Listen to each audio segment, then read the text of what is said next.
Hey guys, what's up? Since my purge, I decided that I just really want to show some attention to some of the old eyeshadows that, I bought, I just never really used a whole lot. Over the last week, I've been using both the Modern Renaissance and the Venus palettes, and that's actually what I'm using today. I really just wanted to revisit some of these old palettes and some of these old shadows that I don't really use as much. You have eyeshadow palette after eyeshadow palette after eyeshadow palette coming out all the time, and you use something once or twice, something new comes out, you buy that, you kind of move on from those old palettes that you really thought that you loved and were like the super big deal. I just also today tossed into my purge bag the Morphe 35F, the Fall into Frost palette, because I bought it and I never once used it. I don't think I use even one color out of that. I don't want to have things just sitting around because I bought them. I'd rather just go ahead and give that away to somebody that will use it, But then, palettes like Modern Renaissance, Venus, what else do I have in here? The Wet n Wild palettes, I definitely still feel myself reaching for those all the time. The 3502 Second Nature palette from Morphe, in real life, I feel like I use that every day. Like, that palette is fucking genius. And with something like Soft Glam, it's like, I know that I could dupe that palette like 15 times over with the collection that I have already, but there's just something about that one that is definitely calling my name. I swear, I try to do so many different kinds of looks and use so many different kinds of color combinations just for the sake of my channel, just to keep it a little bit fresh and to not try to do the same kind of crap over and over and over again. But then when I go back to a warm, orangey brown tone smoky eye, I just totally feel at home. But I had gone into Sephora yesterday because my eyebrow situation, the products that I use on my eyebrows are so old. They are so expired. I had two products that I was using. The Quite Natural paint pot from MAC and a paint pot that I think was limited edition, the Taylor Gray paint pot. It was like a pro longwear paint pot. But I've been using those products for so long, and again, like the Taylor Gray one, it was limited edition, I believe, and I've had that one for probably 4 or 5 years, and it was super dry, it was super crusty. From time to time I would have to go in with a metal spatula and just kind of like stir it around in the tiny pot just to kind of bring it back to life, and I would do that maybe like once a month or once every other month. And it finally was at a point where it was done. I had to quit. I wish that they would figure out a technology for growing back eyebrow hair, because I mean, I don't mind drawing my eyebrows on every day, but at the same time, it would be nice if I woke up and just had them on my face already. Yeah, in this JD Glow palette, it's nice because it's just so big that you can fit so much stuff in there.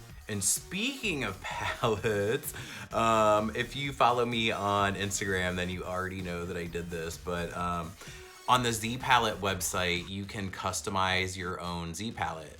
You can put their kind of generic graphics that they have available on their site on it. You can get kind of shitty text, like the text option wasn't that good, but you can take your own photos and get those put on a Z palette. So I actually created a Z palette with a picture of myself on it. And if you follow me on Instagram, then you know that it's the picture from my early 90s makeup tutorial. Totally obnoxious, fanny pack, scrunchy, button your fly shirt, like it looked like a fucking clown. But that I just wanted to be kind of like my everyday palette that has, like my face products that I actually do use every day. That way I don't have to go into my drawers and like pull out this one for this and this one for this. But again, since you have the option to put, pictures of pretty much whatever you want, I felt like I might as well go ahead and throw a picture of myself on there. I mean, who does that? I really need to figure out my lighting situation for these videos because I feel like my lighting kind of like fluctuates and changes from video to video because I'm still learning and I'm still just kind of playing around with stuff. But I feel like in real life, these colors, like especially a color like this, is so dark and so brown in real life. When I'm editing my videos, they just look so washed out and they look so light. And this is not a light color by any means, but I'll figure that out at some point too. And probably not today. And I think an external microphone probably needs to happen as well, just so that the sound quality in my videos isn't so like background noisy. Part of me wants to get a camera to film on, so I'm not doing everything from my phone, but I feel like the app that I film through, since it does film in 4K, I don't know that I really need to buy another camera, or if I really just need to figure out my lighting situation and a microphone and just kind of see where that takes me and how that works out. Sometimes when it comes to filming these videos, actually I think a lot of times when it comes to filming these videos, I'll try to map out what I'm gonna do and what I'm gonna talk about and the colors that I'm gonna use. I feel like I can come off a little bit artificial that way, because you know, you totally have something completely planned out. It's not natural, you know? And I still think there's something completely unnatural about sitting in a room in a house by yourself and just like talking to a camera. Like time and time again, I get comments that people say that my voice is very soothing or relaxing or whatever it is. But in real life, like I'm loud as fuck. Like I'm loud, I'm obnoxious. I think that anybody who knows me in real life will definitely tell you that who I am, or who I seem to come across as in my videos, is not at all who and what you get in real life. Like this is almost the complete opposite of who I really am. And so I want to deepen this up, and I do want to add a little bit of black just for the sake of video purposes. I'm gonna go in with this Morphe M507, and I'm taking the black shade that I kept from the Kat Von D Shade and Light eye palette. There was only a few shades that I kept from that one, and definitely I kept the black. I got rid of carbon, so I knew that I was gonna need a black to tide me over until I picked up another one. And I went into MAC yesterday and I didn't even pick up carbon, and that was on my list. I'm just kind of getting that black eyeshadow on there, just a little sloppily. Sloppily, is that a word? I don't necessarily want this to be black. I just want to really darken up that brown. More so that on camera, this reads the way that that brown reads in real life, I think is why I'm adding the black into here. I still feel like there's something missing from this. I think I'm gonna go ahead and pack just like straight up black onto my eyelid.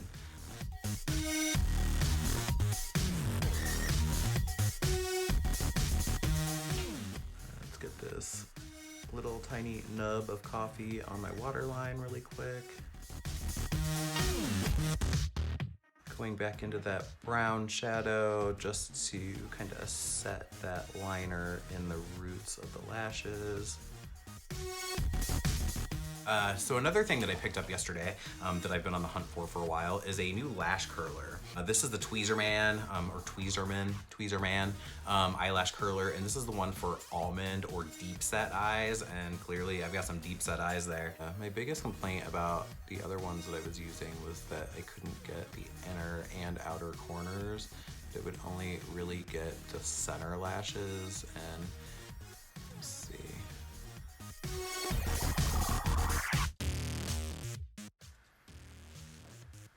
I still don't think those inner corners are getting curled. I think I still need to get one of those individual ones that I can't find anywhere, like not in stores. I need to just buy one online. Maybe my inner lashes just grow too far in, I don't know. So I'm gonna go ahead and just get my mascara on off camera, and then I'll come back for lips. Okay, so mascara is on, and this lash curler got most of my lashes, but I still think that I need to get one of those little like individual guys to really get the inner and the outer corners, because clearly I'm deformed and lash curlers don't really want to work on my eyes. So that said, we're gonna go ahead and move on to lips. Now, this was requested.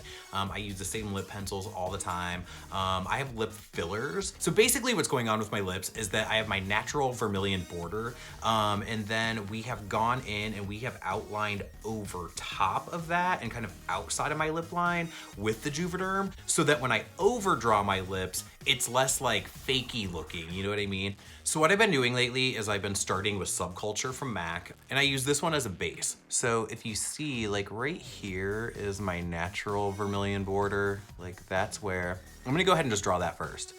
I'm gonna go ahead and See, so that's where I naturally am. But if you see, we've actually filled in my Cupid's bow up higher. So it doesn't look super fake when you draw above it because it still wants to hug that line as well. So then I still overdraw this side more than the other side because we are overfilled more on this side than the other. And then on this side, it's outlined a little bit, but not as much because this side of my lip is naturally fuller than this side is. So to balance everything out, it's like we fill it crooked so that it looks even, if that makes sense.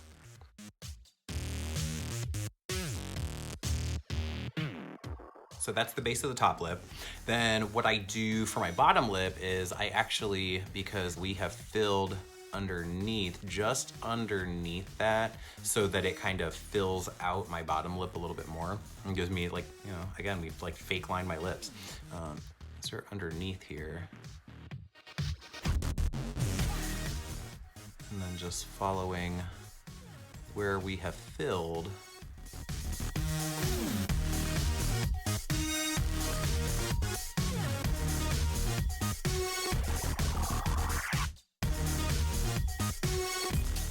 So then I'm gonna go in with Whirl, which is pretty much down to a nub.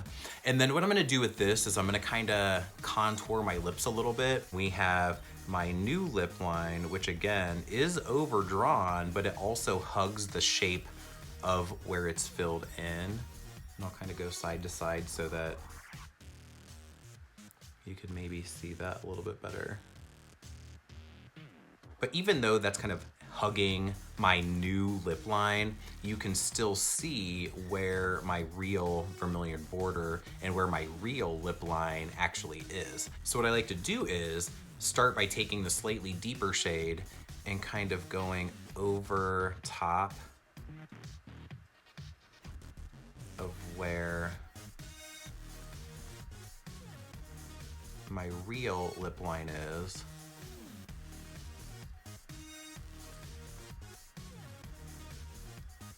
But not taking it all the way to the edge either.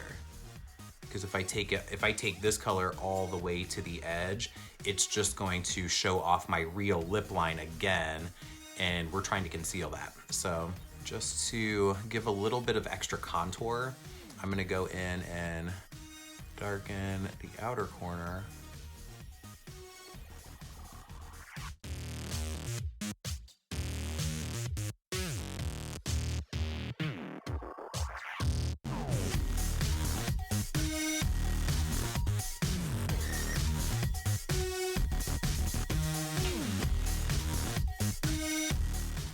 Now, I'm actually a really huge fan of just those two colors alone, but if I wanna add just a little bit of like a pinky tone back into my lip, I've definitely done that before where I've gone back over with Soar, because this one is like the same, almost like the same level of darkness as Whirl is, but it has a little bit more of a pinky tone to it.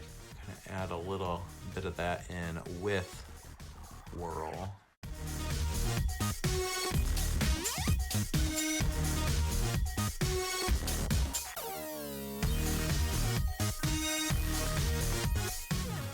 God, I've been painting on my lips for 20 minutes.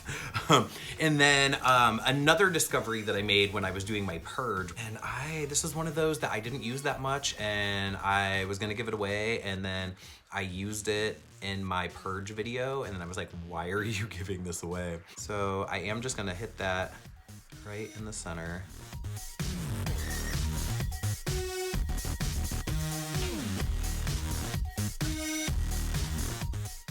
Anyway, so here you go. That's the lip. That's a lip tutorial. But I'm just gonna use some Midnight Cowboy from Urban Decay right in the center where I would normally highlight my inner corner. Today, we're gonna do that with glitter. Lips are on, glitter is on. That's the final look. But definitely expect some cool stuff coming up in the near future. If you like this video, if you want to see more, give it a thumbs up. Hit the subscription button down below. Make sure to tell all your friends about it so they know to watch, and I'll see you guys on the next one.